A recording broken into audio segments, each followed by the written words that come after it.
Statsproblems.com was used to create this tutorial, which can help us calculate a repeated measures ANOVA, but with less calculation than a complete test because the sums of squares are given. Let's begin by selecting one of the 25 example problems. The question appears in the blue box. A set of population scores is normally distributed. Sample information from 3 related groups appears below. Number of conditions, K, is 3. Number of participants in each group, P, is 9. Total number of scores, N sub G, is 27. Sum of squares between conditions, SS, between conditions, is 110. Sum of squares between participants, SS, between participants, is 56. Sum of squares total, SS, total, is 310. Alpha is 0.05. What are the results of the hypothesis test, comparing the sample means of the 3 conditions to each other? Let's step through the solution by clicking on the Next Step button. In Step 1, we calculate the residual sum of squares, SS residual. Sum of squares residual, SS residual, equals sum of squares total, SS total, minus sum of squares between conditions, SS between conditions, minus sum of squares between participants, SS between participants. In this example, SS residual equals 310 minus 56 minus 110, which works out to 144. In Step 2, we calculate the degrees of freedom. K is the number of conditions. P is the number of participants. N sub G is the total number of scores. The degrees of freedom residual, DF residual, equals the total number of scores, N sub G, minus the number of conditions, K, minus the number of participants, P, plus 1.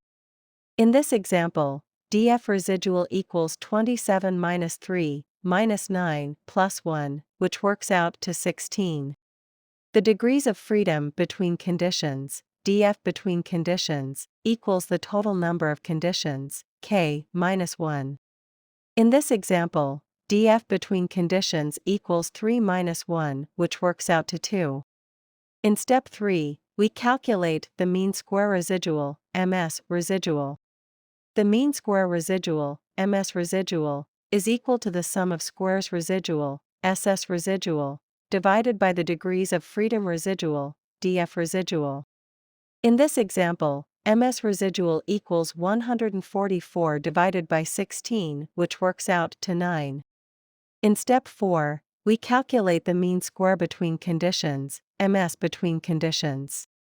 The mean square between conditions, MS between conditions, is equal to the sum of squares between conditions, SS between conditions, divided by the degrees of freedom between conditions, DF between conditions.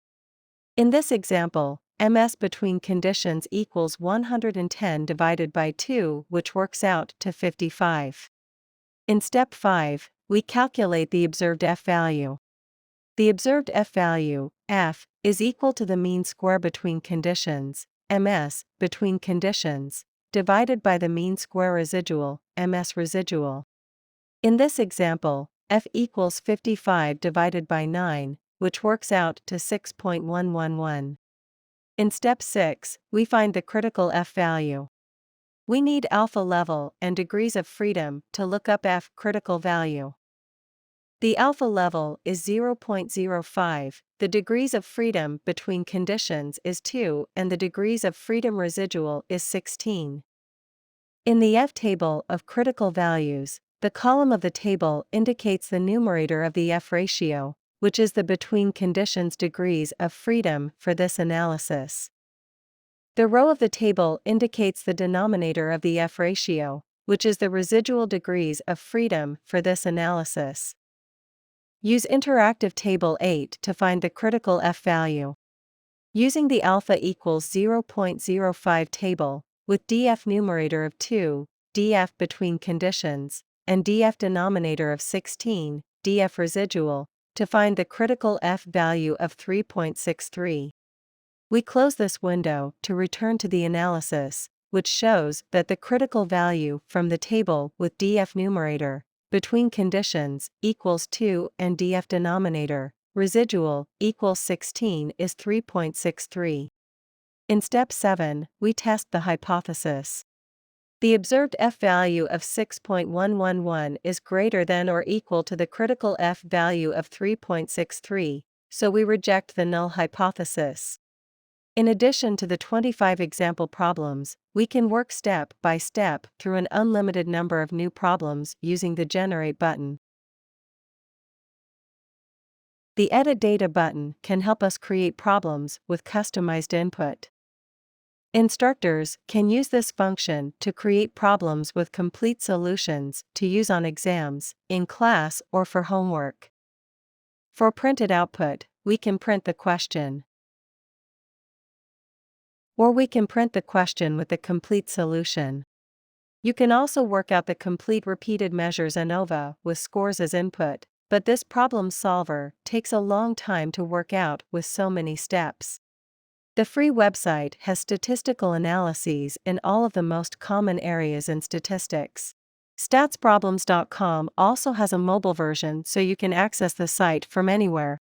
For help with statistical concepts, helpmewithstats.com is a free website that has more than 70 tutorials, as videos, or as self-paced slideshows. In addition, helpmewithstats.com gives you free access to a comprehensive stats textbook with more than 685 review questions. Thanks for watching. If you find these resources valuable, please share statsproblems.com and helpmewithstats.com with your friends and instructors.